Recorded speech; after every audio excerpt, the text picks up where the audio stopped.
আকাশ, আপনি তেজগাঁও এলাকায় আছেন, কেমন দেখছেন সেখানকার সার্বিক পরিস্থিতি?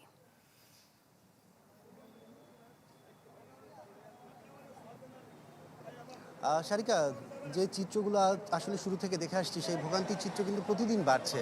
ভোগান্তির মাত্রা কোনোভাবে কমছে না। সরকার নানা ধরনের উদ্যোগ নিচ্ছে, এর মধ্যে ফুয়েল পাসের উদ্যোগ নেওয়া হয়েছে। কিছু কিছু পাম্পে কিন্তু ফুয়েল পাস দেখেই তেল দেওয়া হচ্ছে। যারা ফুয়েল পাস দেখাতে পারছেন অ্যাপসের মাধ্যমে, তারা কিন্তু বলা যায় ১,০০০ টাকা তেল দিতে পারছেন। আর যারা কোনো ধরনের পাস ছাড়া আসছেন, যেসব পাম্পে ফুয়েল পাসের ব্যবস্থা রাখা হয়েছে অ্যাপসের মাধ্যমে, সেখানে কিন্তু ৫০০ টাকার করে তেল দিচ্ছেন যারা অ্যাপসে পাস দেখাতে পারছেন না। আমরা এখন আসলে তেজগাঁয়ে যে সাউদার্ন ফিলিং স্টেশনটিতে আছি, সেখানে যদি চিত্রটি দেখায় তাহলে আপনি দেখবেন এখানে আসলে গাড়ির দীর্ঘ জট।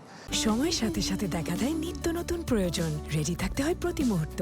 তাই এলো ইনোভার, যেন আপনি লাইফে থাকেন রেডি প্রতিদিন। Innova, designed for now. কিন্তু এখন পর্যন্ত আসলে এখানে তেল দেওয়া শুরু করেনি, কারণ যে পাম্প, সে পাম্পটিতে এখন আসলে তেল আসেনি। তবে অপেক্ষাকৃত যে মোটরসাইকেল থেকে শুরু করে প্রাইভেট কারগুলো আছে, সেগুলো যদি আমি আপনাকে দেখাই যে সেই সকাল থেকে এখানে অপেক্ষা করছে।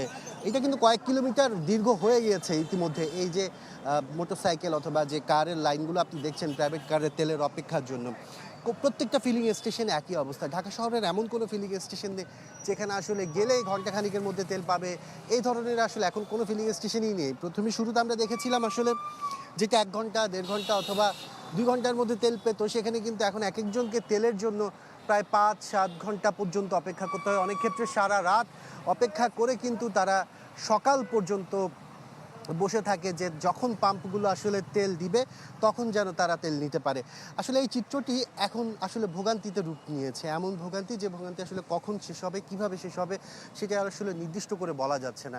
তবে সরকারের পক্ষ থেকে এবং পেট্রোল পাম্প কর্তৃপক্ষ চেষ্টা করছে যেন এই ভোগান্তিকে কিছুটা হলেও কমিয়ে আনা যায় নিয়ম শৃঙ্খলার মাধ্যমে। আকাশ, সারিকা। ধন্যবাদ আপনাকে।